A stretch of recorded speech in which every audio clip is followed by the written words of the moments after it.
আসসালামু আলাইকুম। সবাইকে আমন্ত্রণ টিভি ওয়ান নিউজে। আজ সাথে রয়েছে আমি জিয়াউর রহমান। ছাতক এডুকেশন ট্রাস্ট ও ছাতক যুব সংস্থার সাবেক সাধারণ সম্পাদক মরহুম আব্দুল কাদির স্মরণে এক শোক সভা ও বিশেষ দোয়া অনুষ্ঠিত হয়েছে। ছাতক এডুকেশন ট্রাস্টের উদ্যোগে ব্রিকলেন জামে মসজিদ হলে আখতার হোসেনের সভাপতিত্বে ও এমদাদ তালুকদারের পরিচালনায় সভায় বক্তব্য রাখেন আলতাফুর রহমান মুজাহিদ, নুরুল ইসলাম, আশিকুর রহমান আশিক, এম.এ. রৌফ ও আব্দুল শহীদ সহ আরও অনেকে। বক্তারা মরহুম আব্দুল কাদির সাহেবের সাংগঠনিক দক্ষতা, সামাজিক দায়বদ্ধতা, কাজের প্রতি নিষ্ঠা এবং জীবনের আদর্শ নিয়ে বিস্তারিত আলোচনা করেন। বিশাল ফান্ডরাইজিং ডিনার বাস্তবায়নের লক্ষ্যে 101 ক্লাবের সাথে এক মতবিনিময় সভা করেছেন এনআরবি হাসপাতালের ট্রাস্টি ব্যারিস্টার লুৎফুর রহমান। পূর্ব লন্ডনের একটি রেস্টুরেন্টে মতবিনিময় সভায় বক্তব্য রাখেন জাকির খান, আভাব হোসেন, শাহ মুনিম, শামীম আহমেদ, তুফাজ্জল আলম, আখতারুজ্জামান, সুনাহর আলী রিঙ্কু সহ আরও অনেকে। সভায় এনআরবির সকলকে ডিনারে উপস্থিত থাকার আহ্বান জানানো হয়। ক্যামব্রিজ রিজিওনাল কলেজে অনুষ্ঠিত রোমাঞ্চকর কুক অফের পর আর্তা 2025 আনুষ্ঠানিকভাবে national chef of the year ফাইনালিস্টদের নাম প্রকাশ করেছে। যুক্তরাজ্যের নানা প্রান্ত থেকে আসা শেফরা ঐতিহ্য ও উদ্ভাবনের সমন্বয়ে বিভিন্ন পদ রান্না করে বিচারকদের মুগ্ধ করতে প্রতিদ্বন্দ্বিতা করেন। ফাইনালিস্টদের আগামী 6 অক্টোবর লন্ডন হিলটন পার্ক লেনে মর্যাদাপূর্ণ শিরোপার জন্য আর্তা গ্র্যান্ড ফিনালে ও গালা ডিনারে মূল পর্বে অংশগ্রহণ করবেন। এই আয়োজনে তুলে ধরা হচ্ছে এই খাতের সৃজনশীলতা, বিকাশ এবং ব্রিটিশ সংস্কৃতিতে এর অসামান্য অবদান। জালালাবাদ রাগিব রাবেয়া মেডিকেল কলেজ সিলেটের সহযোগী অধ্যাপক ডাক্তার মুস্তাক আহমেদ রুহেলের সাথে মতবিনিময় সভা করেছে খাজানসি স্পোর্টস অ্যাসোসিয়েশন ইউকে। আশরাফ আহমেদের সভাপতিত্বে ও আব্দুল বাসিত রফির পরিচালনায় বক্তব্য রাখেন আয়াসউদ্দিন, গোলজার খান, ডক্টর মুজিব, আকলাক আহমেদ ও আজম খান সহ আরও অনেকে। সিলেটের বিশ্বনাথ উপজেলার কৃতি সন্তান ডক্টর মুস্তাক আহমেদ সোহেলের যুক্তরাজ্য সফর উপলক্ষে বিলেতের বিভিন্ন অঞ্চল থেকে প্রবাসী বিশ্বনাথবাসীরা এই মতবিনিময়ে অংশগ্রহণ করেন।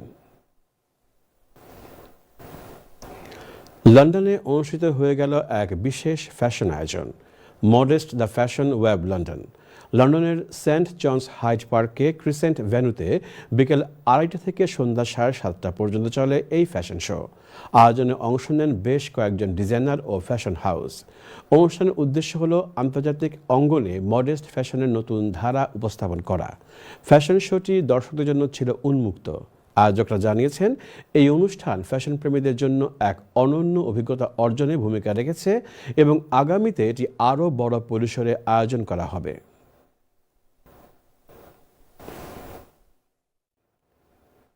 অনুষ্ঠিত হল বহুল প্রতীক্ষিত ব্রিটিশ বাংলাদেশি কাপ নর্থ লন্ডনের জনপ্রিয় ডিস্ট্রিক্ট ও উপজেলা টুর্নামেন্ট। অ্যানফিল্ডের এই ইভেন্টে অংশ নেয় ঢাকা, বিয়ানীবাজার, গ্রেটার নোয়াখালী সদর ইউনাইটেড, চট্টগ্রাম গ্রেটার বালাগঞ্জ ও ফেঞ্চগঞ্জ ইউনাইটেড, বিশ্বনাথ, জগন্নাথপুর, হবিগঞ্জ, সুনামগঞ্জ, গ্রেটার মৌলভীবাজার এবং গোলাপগঞ্জ সহ 12টি দল। অনুষ্ঠানকে সমর্থন করতে উপস্থিত ছিলেন হারিঙ্গের মেয়র, অ্যানফিল্ডের ডেপুটি মেয়র, অ্যানফিল্ড কাউন্সিলের লিডার এবং অন্যান্য কাউন্সিলরগণ। তারা সকলেই এই উদ্যোগের প্রশংসা করেন এবং কমিউনিটির ঐক্যকে শক্তিশালী করার গুরুত্ব তুলে ধরেন। ইতালির মনফালকনে গরিঝিয়া বিএনপির উদ্যোগে বাংলাদেশ জাতীয়তাবাদী দল বিএনপির 47তম প্রতিষ্ঠাবার্ষিকী পালিত হয়েছে।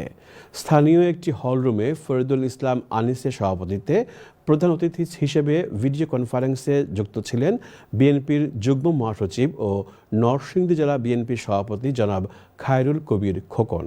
অনুষ্ঠানে বক্তব্য রাখেন সাইফুল ইসলাম, রকিব মোহাম্মদ ইলিয়াস, আরজু হক ও ইসাক সরকার সহ আরও অনেকে। বক্তারা বেগম খালেদা জিয়া ও তারেক রহমানের নেতৃত্বে দলের ঐক্য ও শক্তি বৃদ্ধি করতে সবাইকে একসঙ্গে কাজ করার আহ্বান জানান। খবর শেষ করব লন্ডন টাওয়ার ব্রিজের কথা জানিয়ে। ইংল্যান্ডের ট্যামস নদীর উপর নির্মিত লন্ডন টাওয়ার ব্রিজটি বিশ্বের ব্যস্ততম সেতুর মধ্যে অন্যতম, যেখানে প্রতিদিনই লাখো দর্শনার্থীরা উপচে পড়া ভিড় লেগে থাকে। লন্ডন সফর শেষে ইতালি ফিরে জানাচ্ছেন বিস্তারিত রিয়াজুল ইসলাম কাউসার। ইংল্যান্ডের লন্ডন টাওয়ার ব্রিজটি বিশ্বের ব্যস্ততম ব্রিজের মধ্যে অন্যতম, যেটি 19 দশকের এক অসাধারণ প্রকৌশলগত কীর্তি হিসেবে বিবেচিত। টাওয়ার ব্রিজ লন্ডনের একটি আইকনিক প্রতীক, যা শহরটির ঐতিহাসিক এবং প্রকৌশলগত ঐতিহ্যকে প্রতিনিধিত্ব করে। লাখো দর্শনার্থীদের স্বপ্ন পূরণের স্থান এটি, তাই তো উপচে পড়া ভিড় লেগেই থাকে প্রতিনিয়তই। আমার অনেক ভাল লাগছে, কারণ আমার স্বপ্ন পূরণ হয়েছে, একটা স্বপ্নের শহর। অনেক ভালো লাগছে। সেতুটির দুটি উঁচু ঝুলন্ত অংশ রয়েছে, যা একটি নান্দনিক শৈল্পিক স্থাপনা। এখানে এসে বিশ্বের বিভিন্ন দেশের ভ্রমণ পিপাসু মানুষের মন হয়ে ওঠে আবেগ আপ্লুত। This London Bridge is spectacular. It's very imponent. It's very amazing. We don't have that in the States. I'm from the United States, so we don't see this type of architecture that is so, I guess, so European. I know we're in the UK, but it has a lot of European influence. I am very happy today.